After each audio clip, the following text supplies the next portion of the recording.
Hello, I'm John Ford. And I'm Lynn Baker with the West Virginia Department of Education. And we're here today to provide some training on the reviewing resources for the digital library for Smarter Balance formative assessment piece. So today we're going to look at what you will need to do when you apply the quality criteria to a resource in order to judge the ultimate designation for that resource. We'll know that you'll begin to see notifications. It'll look like Facebook. Up there where it says notifications, you'll have a little red circle, which indicates that there have been some resources placed that have been made available for you to be able to review. Correct. And as part of your contract this next time, you'll need to submit one resource and review 3. Correct. And so that's what we're going to talk about today, is the reviewing of a resource. The screen that you see right now is what you will see when you get logged into the digital library. Right now we are logged in as State Leadership Team 63, SLT 63. What you will see in this spot when you are logged in is your name, whatever you put in as your login. So that's what that is. This is the notification bar that Lynn just mentioned, and right now of course we don't have any. And so here are the digital library resources page where we would be able to search resources if we were coming in as a teacher, and here is where we are going to review resources. Right. So if you were able to log in to review a resource because your notifications told you to do so, you would click on the resource review tab, and then there would be a list of resources that need to be reviewed. You can look at them just like this. You can click a list view, and they will be displayed in this manner instead of the other. The ones that are on this side are for training purposes, so you will not see these when you log in to your website. Everything that you see right here is a training site. It is built to look just like the real library, but it's not. It's a training site. These resources have been uploaded for the purpose of training. They have not been really submitted. And so they won't be resources that you'll have an opportunity to review. Right. We are going to look at this resource, Common IR. IR means it's an instructional resource, and it deals with place value exploration at kindergarten and also first grade. It says right here it needs to be reviewed, and so we can start to review it. If you see something that says PL, you'll notice that that's a professional learning resource, and you may see them with a combination of both. Right. So here's we have to tell it we really mean to do this, because what happens once you start a review process on a resource, you get 72 hours to complete it. If you have not completed it within those 72 hours, whatever you have entered onto that review sheet will disappear. The resource will go back into the queue, and someone else may pick it up for review. And you would not get credit for that review. And you would not get credit for the review. So let's just get out of that. So we are ready to start this review, which means the clock will start and let us do our work for the next 72 hours. So here is the resource, place value exploration at kindergarten and first grade. Here is the author of the resource and the owner of the resource. That is the information from the cover profile, from the explanation of the permissions. Every resource has an author and a owner. This does not necessarily relate to who the submitter is. And when you will not know who the actual submitter is. It could be someone from West Virginia, or it could also be someone who is also participating. They could be from California. Right. So whoever submitted, the submitter is anonymous at this point. So this resource contains one of the pieces is a video. Hopefully you have viewed the videos and looked at the PDFs prior to watching this video, because we're going to talk about what we saw in the video, and if you haven't watched it, then it won't make a lot of sense to you.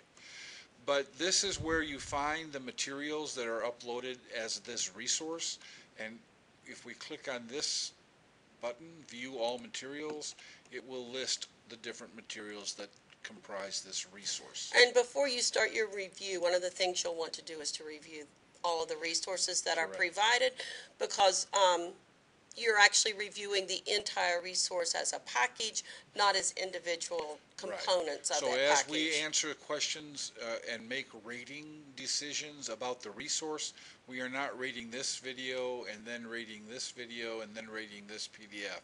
We are rating the whole resource As a whole. As a whole, right.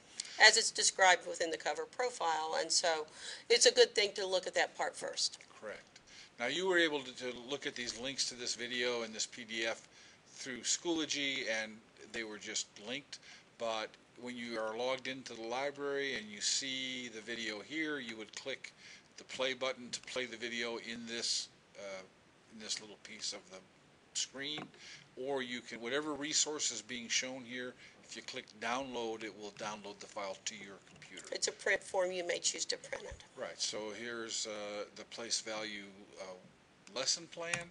If I click that, that PDF lesson plan is now displayed within this square on my screen, but if I don't like having to watch it within this format, I can click download and it would download the PDF to my computer. I could open it in my Adobe Reader software, or I could print it out and look at it in a hard copy if that's what I'm more comfortable. So prior to doing this video, John and I have had the opportunity to review and to discuss all of these resources. Right, so we looked at both videos, we looked at this lesson plan.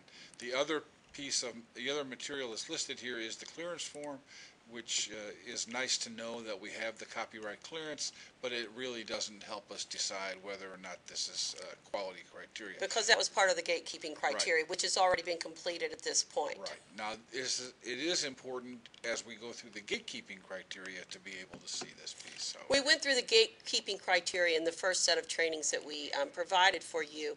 And notice here it says gatekeeping criteria review. If you were the first person to have selected this resource, part of your responsibility will be to provide the gatekeeping criteria. And you have 72 hours to complete that criteria. If you move it forward to the quality criteria review, you will have another 72 hours to review the quality criteria. Now, if you receive a document that already has, where you can see the quality criteria review, someone else has already done the gatekeeping. If this gatekeeping criteria review had not yet been completed, the button for quality criteria or the tab for quality criteria review would not be visible, because you can't do the quality review until the gatekeeping review is finished. This tab called About This Resource is actually just a listing of the cover profile. So these headings, attributes of formative assessment process, student engagement in the formative assessment process, and we can navigate through this section by clicking these arrows or by clicking these buttons. And what they will do is they'll simply move us along through these various sections of the cover profile. And this cover profile is what would be reviewed during the gatekeeping criteria review, but it's also important to look at this cover profile while we're doing the quality criteria review, because this gives us information about the connections to the formative assessment process, the connections to the Common Core State Standards. Even though we look at the resource itself and see what connections we can see in the resource, it's helpful if we know what the submitter thought the resource showed. So we're going to consider the cover profile, and we're also going to then consider the resource itself, and so they're working in tandem. So if it shows up in one, Right. that would be a sufficient piece. An important part of the cover profile is the very last section, which was the tags. You will recall from your training on creating and reviewing cover profiles that the last section you checked all the tags that referred to this particular resource. So this is what this particular submitter has Selected. checked. You're not able to change these. Correct. This is just something you could need to know about. I think the part that's probably most important for you right now would be the Common Core standards that this document supports, because you'll also need to review the Common Core standards as part of this review.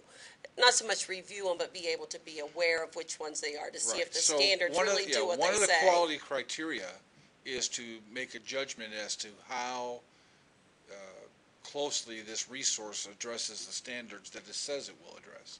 So you have to know what standards did it say it will address.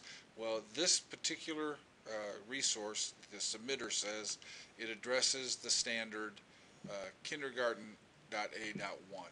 And then what that standard is, if you hover, it will read the standard to you. It also says 1.a, which is first grade, and 1.b, which is first grade. That 1 refers to first grade. But you'll notice these do not have a lot of information there because they're not standards. They're cluster titles, which is something else we need to be aware of. Because when we look at a cluster title, we must go to the objectives for that grade level that's underneath that cluster. Correct. In order to get what is intended. So we know that the first grade cluster is called understand place value, but there are lots of ways to understand place value. What do we mean in first grade? And to find out, we have to look at the first grade standards. So when you are about to review a resource, it's good to have the standards available. Now, many of you as West Virginia teachers may be very familiar with going to Teach 21 and looking at the Next Generation Standards list. And that will work just fine in terms of the writing of the standard itself, or the objective as we call them in West Virginia. Okay, we can. Okay. Next time we'll fix it. Next time we'll fix that better. Or you can go to the Common Core corestandards.org. And find them there. It's probably better to use this site instead of Teach 21 because while the standards are the same, the numbers are different.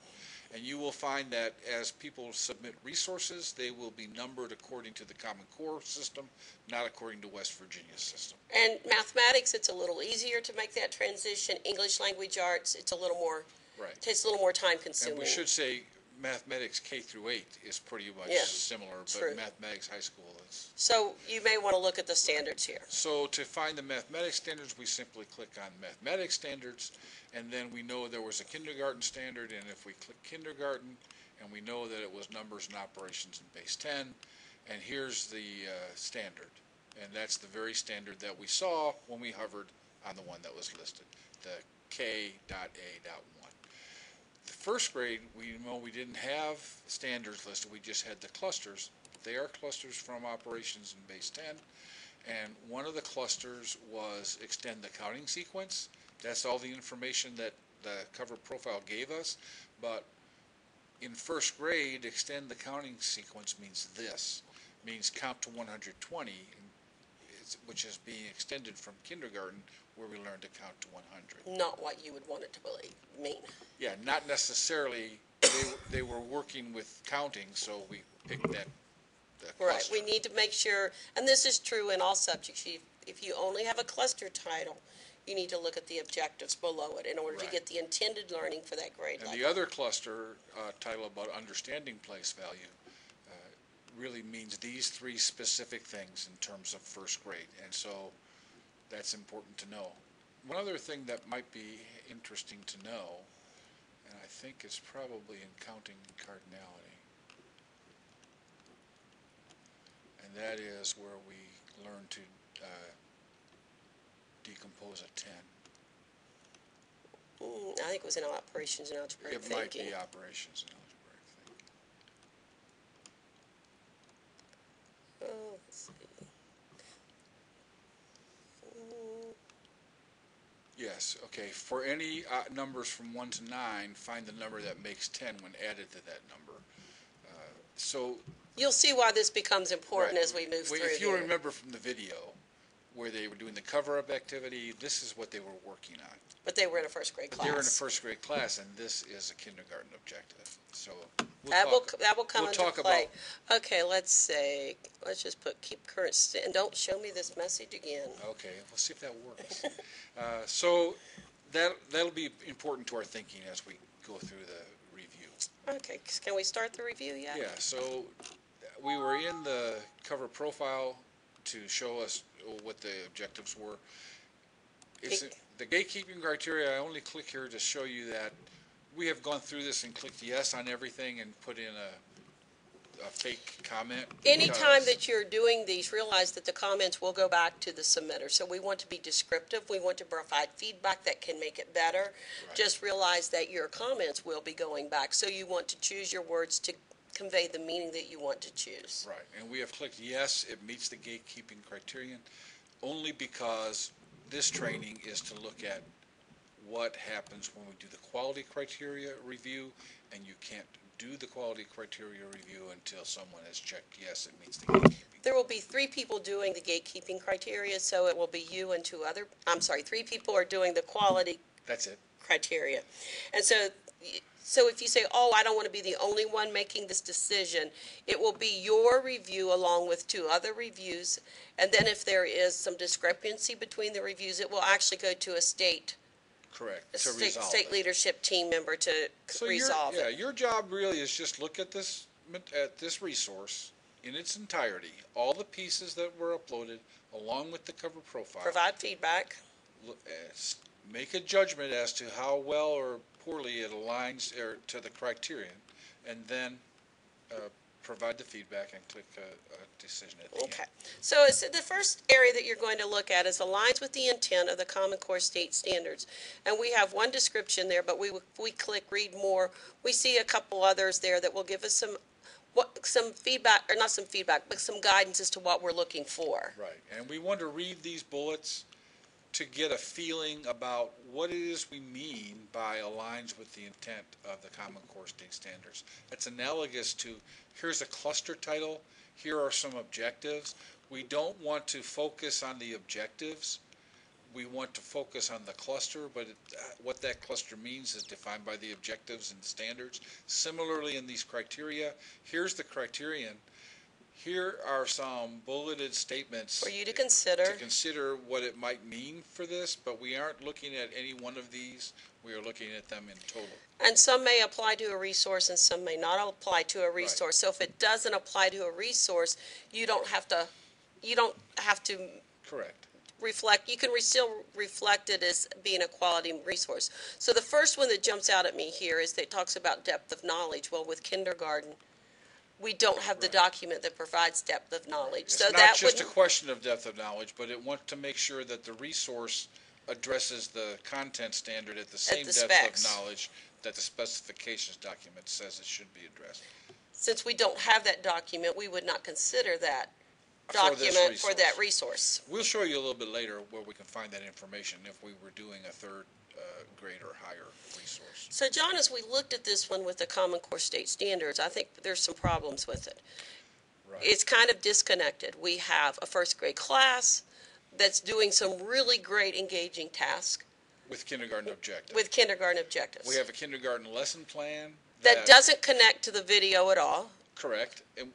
But it does address it has a kindergarten standard listed, and in that standard it's clear that it is to work with numbers between 11 and 19, and the lesson plan works with the number 26. So there's just a disconnect. So because of that, we want to say what the alignment is with the CCSS. It's not good. We have to look at the package as a whole. Right. So one might be.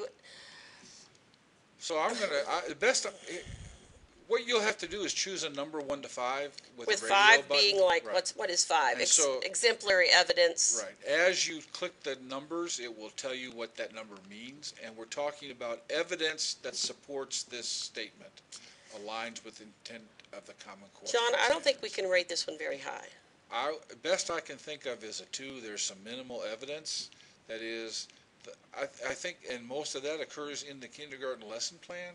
It's a lesson plan that does address the idea of place value. It just is beyond the scope of what that objective. And so if we had time today, we would make the comment that disconnect the first grade video with first graders working with kindergarten standards, a kindergarten lesson that really didn't truly address the intent of the kindergarten standard, although it was a good lesson with some adaptations. Sure. It might be there. So we would want to put that information as to why we showed So minimal we'll agree evidence. that it could be a 2. We might have even gone as far as 1 if there's no evidence, or we could say there's some minimal evidence, just for information. 3 means that there's partial evidence. You might ask, what's the difference between partial and minimal? Whatever you say it is. And 4th is that there is enough evidence, and then 5 is that it's So exact. whichever one you choose, your comments providing the evidence would Correct. need to support it. But when you make your final recommendation, there's not any math involved in it. It's looking at it more holistically. We're not taking an average of numbers or anything We're not like going to come that. back and say, well, that was a 2, and this one was a 4, and that's an average of 3, and then we have to have a certain number. No, that's That's not. not how it works. Okay, so now as we move on, we're looking at incorporates high-quality formative assessment processes. So when we click on reads more, we see all 4 of those that were listed. When we look in the cover profile, we notice that the submitter of this resource identified all 4 of those Right. that it would support. When you fill out your cover profile, the very first box is you had a checkbox for each of these 4 components or attributes of formative assessment. You might have a resource as a submitter that you feel just really looks at eliciting evidence and nothing else. Then just check that box. And then when you come to the quality criteria review and you're looking at if it incorporates these formative assessment practices, we only have to look at the fact that it elicits evidence, because that's what the submitter said this resource was good for. But this submitter identified all 4 of them, Correct. which actually presents A our problem. next problem. Right, because we have to rate this resource then based on evidence that we saw that this resource did address them all. And I think that we're missing some of them. I mean, there was some of them, because it's an instructional resource, so we Correct. look at it through an instructional lens. So some of this idea of acting on evidence was actually made explicit in some of the videos, which was actually a professional learning Right. type experience. There was the teacher and the coach in the second video talked a lot about how the teacher had adjusted her lesson plan or her instruction based on information she gained by looking at the students' responses to the activities, which is exactly acting on evidence. But it's not acting on evidence for the students in an instructional way. It's acting on evidence by the teacher in a professional learning way. But we're not evaluating this as professional learning. It's submitted as instructional So research. when we look at this as a whole, having looked at each of those things, we're actually, I think there's some evidence, Okay. Maybe minimal? minimal, Okay. but I'd also then think I would put in my comments that some of them are showing up in other areas, and some of them may very well not be existent at all. Right. We saw students, again, though it's difficult, this is a difficult resource to evaluate in the sense that the evidence of the evidence that we could see in the resource of eliciting evidence for formative assessment Was not in was- the instructional part. It was seen in the video about the students participating in the activity, but this is supposed to be an instructional resource, not telling the teacher how to do it, so it gets confusing. And the video doesn't go with what the lesson plan is, and so it Right. just. So those are the kinds of things will go in the comment. Then it's accurate and complete, high-quality curriculum and instruction, which means all these things, error-free, uses research-based instructional strategies, developmentally appropriate, and so on. And then there are some bullets specific to mathematics and some other bullets specific to ELA that we should consider as we evaluate those kinds of resources. In mathematics, we want to make sure the mathematics part is correct, that the instruction piece, students can make mistakes, but they're dealt with in ways that help clarify learning, but we don't want to go down a path that's going to create a misconception with an Correct. instructional resource. And then further beyond the content itself, we want to make sure that we're having opportunities to students to engage in the mathematical practices, as well as Building connections. building connections across the various. Well, the students were engaged. They were very engaged, and they demonstrated in the video that they were using several different mathematical practices. They were justifying their conclusions. They were listening to others' reasoning. They were planning a solution pathway. But But it wasn't with the grade level standards. it wasn't with the grade level standards, and it was in a video that you wouldn't be showing the students. It was a video you might show another teacher to say how to do it. it wasn't a video that you'd use with instruction. with instruction. It's a video that might show you how to do instruction. That's a professional resource. Okay. So we have all those same problems, and so again, I would rate this rather low. And the more we've talked about it, The the lower it has become. So I'm I think for our discussion purposes today, we can go with minimal evidence, and in our And you know, if you want to rate it higher because you saw some pieces that you thought were good about that, that's okay too. We don't have to always agree. No. And you'll be doing this by yourself. Without the benefit of a buddy that. So you'll want to put your comments there, and so all the comments are compiled together. So now we're looking at reflects learner differences and supports personalized learning. And so we have the notes there, the notes talking about a range of students, students with disabilities, English language learners. Universal design for learning. You're right. Those mean we have access to all, multiple students have access to it. Can it be adapted for multiple teaching situations? So some of these things we saw some evidence about.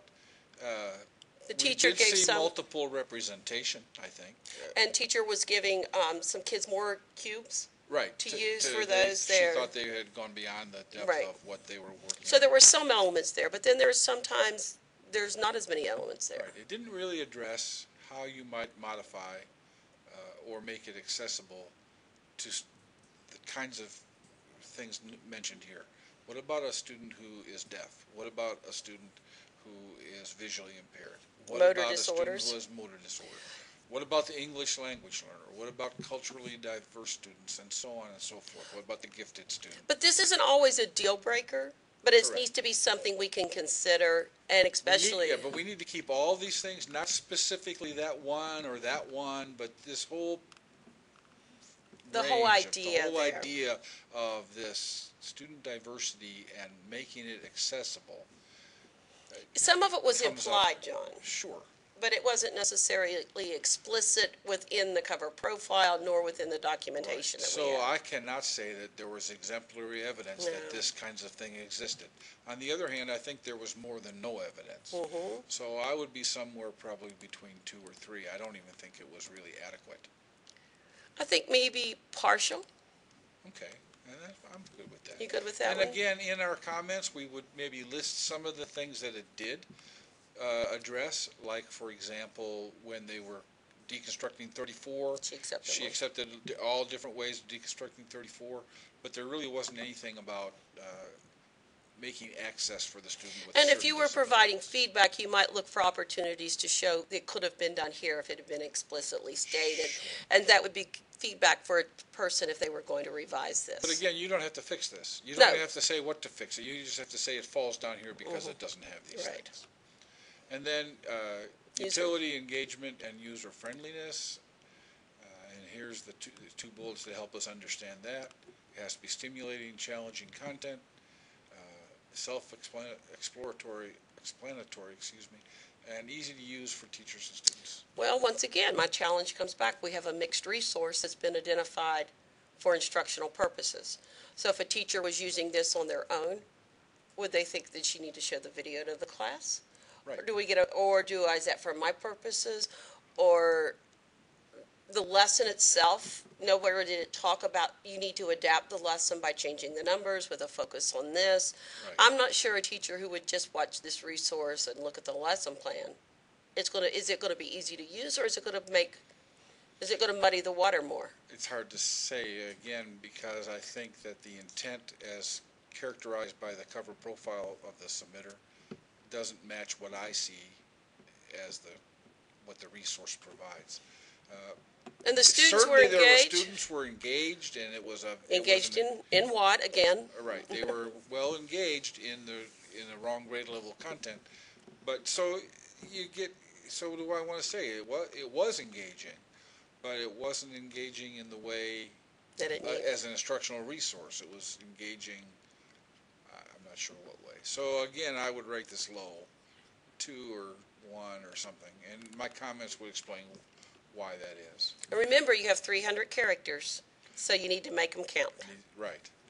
And then the integrates the media and technology effectively. This really needs to apply to how, if there is media or technology involved in the resource, how that media or technology supports the resource being used for its intended purpose. Now, on a side note, there are some resources they may be reviewing that doesn't have any technology at all. Nor doesn't need it. Correct. And so in that case, even though we would prefer to have does not apply, not applicable, we don't get that choice. Yeah, our choices right now are 1 through 5, but again, this is a number to help us make a decision. It's not for anybody else.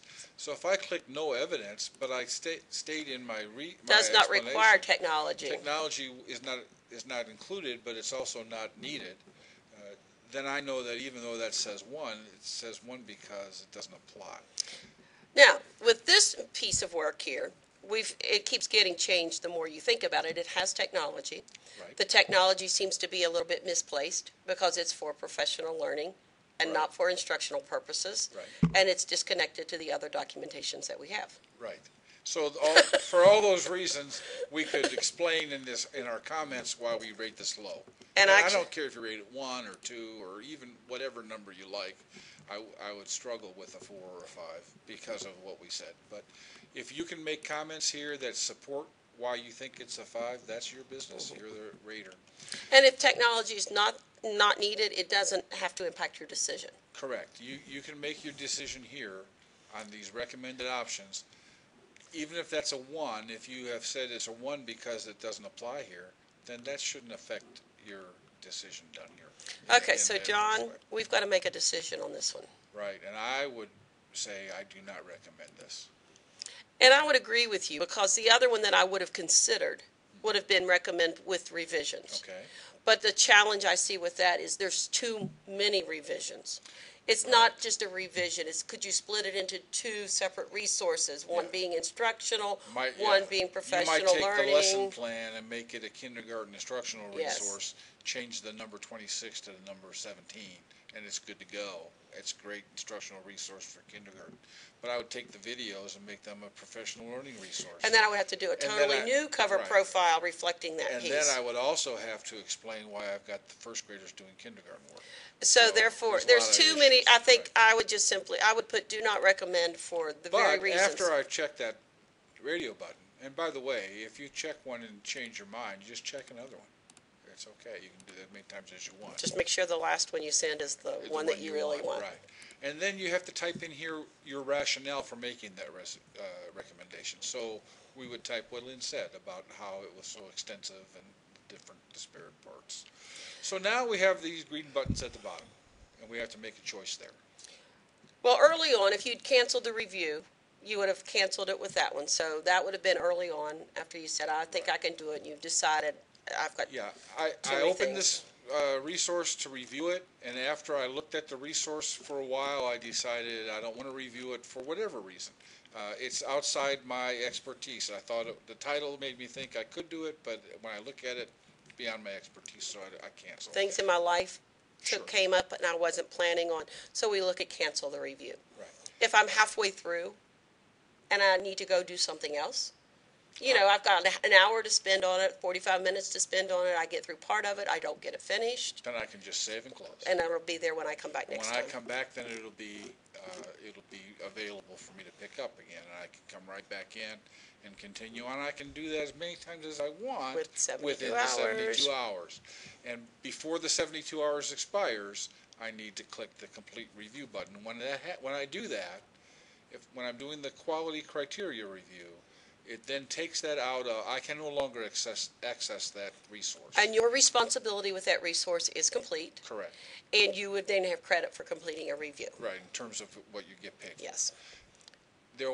That resource will be out there in the resource land for people to pick up, to review, and you were one of those people. It needs 2 others. When 2 other people pick that up and 3 of you click on complete review, then it will no longer be available for anyone. And based on these recommendations, if there is a conflict among the 3, of any number of ways. There's several ways. If 2 people said don't recommend and 1 said recommend with distinction, or there's some kind of a mess up there. It will go to another state leader a Right. state leadership team like John or I or someone else To across the look at it nation and to look decide at. between the conflict. But you don't have to worry about that. No, All you you're do is finished. you've completed your review and you're done. Okay, now John, what if we had been looking at a review for the third through fifth grade and we talked about the specifications document? Where do I find that? Back up here on this very first uh, criterion.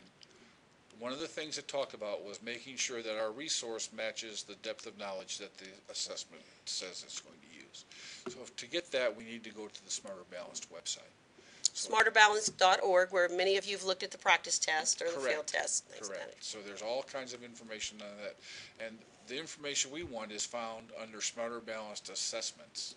So if I click that, Just click on the big topic, the heading. Right, not the one of the drop downs.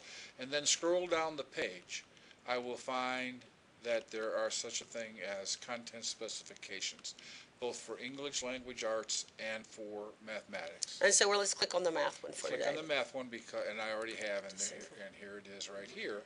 And you'll notice that it says it's a draft, but this is the Most current draft. most current draft. This is what March 20th, 2012. There's been nothing posted since. This contains, if you haven't ever looked at this, it's worth a read because it's helpful to understand how the summative assessment will work. But our purpose today is Begins on page 30. begins on page 30, and that's where the third grade begins.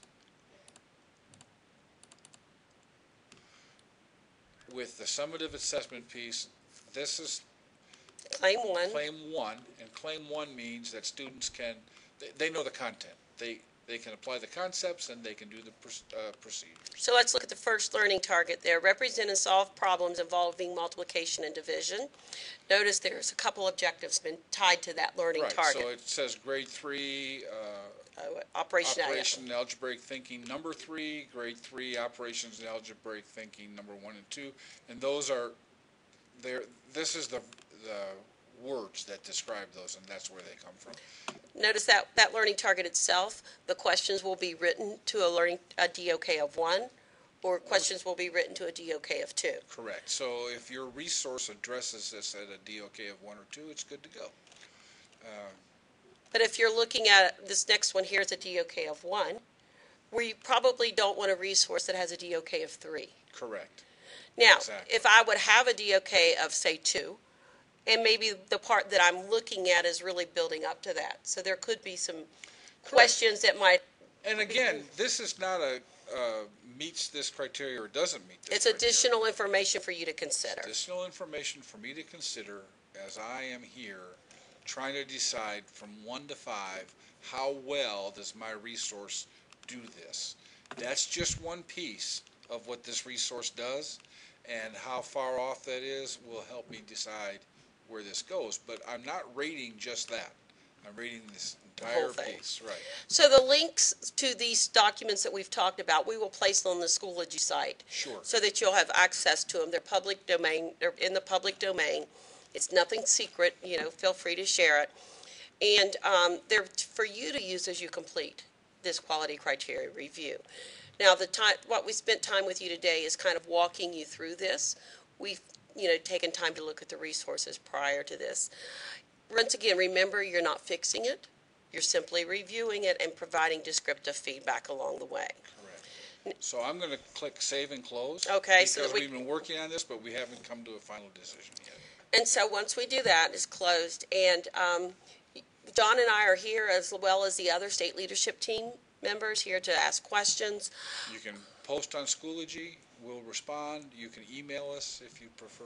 You have our information on Schoology. And I think the more reviews we do, you'll have things that you're looking for. So we thank you for spending time with us this afternoon or this evening, whenever you're watching it. Once again, this has been Lynn And John. from the West Virginia Department of Education. Thank you. Bye-bye.